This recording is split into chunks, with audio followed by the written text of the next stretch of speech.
Hey guys, Kyle the Death Knight Venom here. I'm reading my review of My Hero Academia, chapter 225.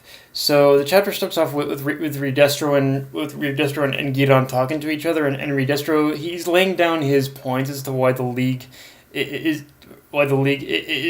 even in this current situation that the league isn't going to use any Nomu as backup. And while I fundamentally agree on the basics of what Re-Destro is saying, the way, just the fact that Re-Destro is saying all this from such an analytical perspective does show full front how much he's underestimating the league, and even from Sheikh Araki's intelligence. In fact, just from a storytelling perspective, it's actually good that there aren't any Nomu, because now it's forcing the league to get stronger. And what's the old saying again? How that it's basically only when someone is backed into a corner is it when their true potential can shine and is unlocked. And in this particular case, one of the things that really works in favor of no Nomu again is just the fact that this is going to put the league in the spotlight and allow them as villains,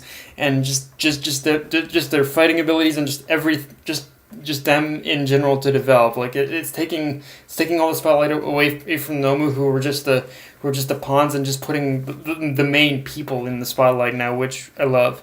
And because of this setup, I can see a couple members of the league, even beyond the obvious of Toga and Spinner, that are probably going to get a little more spotlight even before Gigantomachia arrives.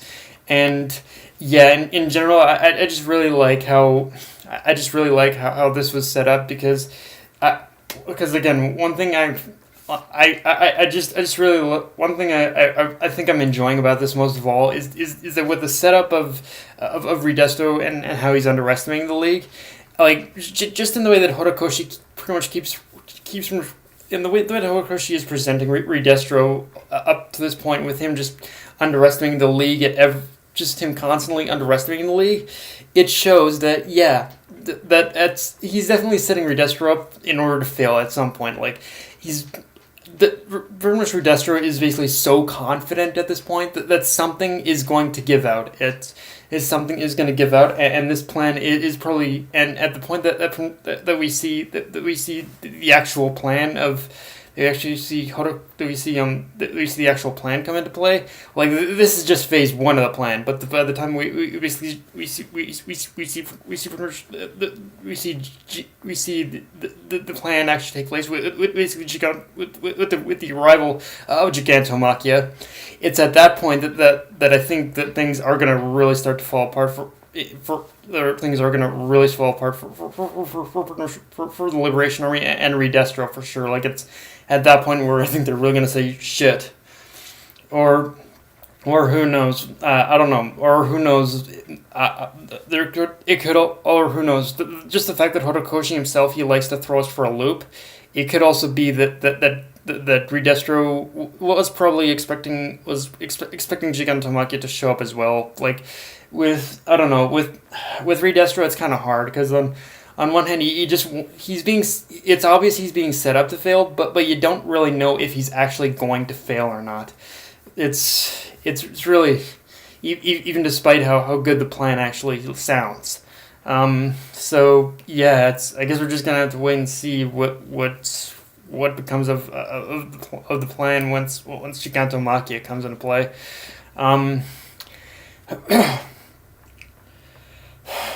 And let's talk about Chitose, because her and Toga pretty much takes the spotlight this week, starting out with just the fight itself. Because the one thing curious I found out of this fight at this chapter is that I realized, whether intentional or not, Horikoshi, he took a little bit of inspiration from Bambietta from Bleach with Chitose's character, just from the way her powers work to basically her very talkative personality. Like just Chitose in general, she seems extremely reminiscent of Bambietta, while still being her own thing and her own character. But yeah, just alone there with I can kind of see the influence, and just like even with just the fundamentals of Chitose's character, of Chitose's quirk, it just seriously reminds me of Bambietta's whole basically bomb power too. So yeah, I can definitely see the influence. Although I don't think it's necessarily a complete ripoff. It could have been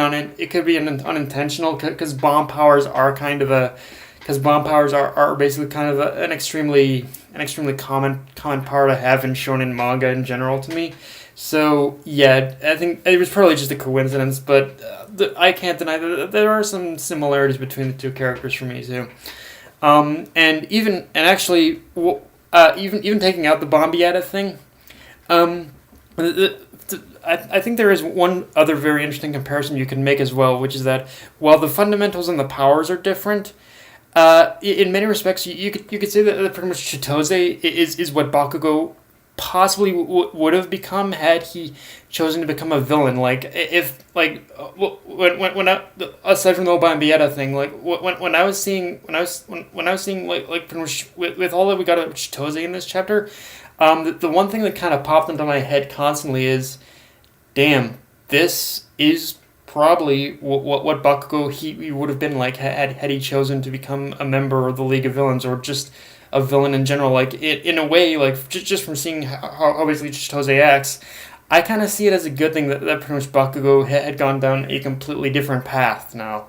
So like it really kind of puts into perspective that yeah, damn, it's really kind of good that Bakugo he didn't go down as dark a path as we would like, because him as a villain, yeah, just looking at how Chitose is, that really kind of scares me now. Like I'm glad Bakugo is basically on our side. Let's just put it that way. That's kind of the main point here.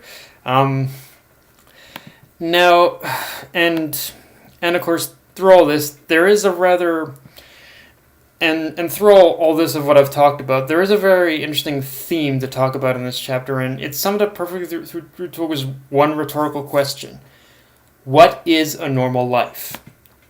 That one rhetorical question is what the chapter is kind of asking this week, because to pretty much what we see in this chapter, to both Toga and pretty much Chitose, what they're doing now by engaging in bloody combat is in many respects their definition of normal, even if society has chosen to look down on what they're doing as criminal activity and unethical. Because if you really think about it, at the end of the day, that's as us the viewer and the way we see these pretty much criminals in the middle of a gang war, that us seeing it as unethical and criminal activity, that's really just one point of view, our point of view that we've chosen to brand onto this. That we've chosen to brand onto them, but with them, but with this chapter, what it's done is that it's shown by very simple means that when it comes to the definition of a normal life, there really is no one definition to basically what that means. A normal life is what you make of it, what your hobbies are, who you date, what basically career you yourself are passionate about. Just pretty much in general, you and your decisions are what make you are is what make you and your decisions, you and the decisions you make are all that can define what basically a normal life to you is. Like no one else can do that for you. Just you alone can dictate what a normal life is. Even if others are gonna look down on you and say you're pretty much an outcast for thinking differently or doing something different. Like it really is kind of just a look at like. It really just kind of asks the question of what basically is normal to pretty much what do we as the reader consider a normal life. So yeah, I really like that little thing.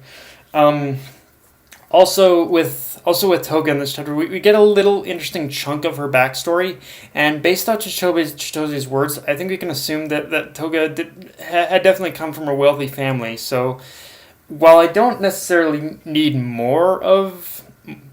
a lot more of her backstory, I'm curious if Funakoshi plans to expand on Toga's backstory next chapter or anytime in the future, because yeah, I'm not gonna lie, he's kind of piqued my interest a little bit about Toga now. Like I've liked Toga in recent chapters for sure, but Yeah, now I really want to know more about her for sure.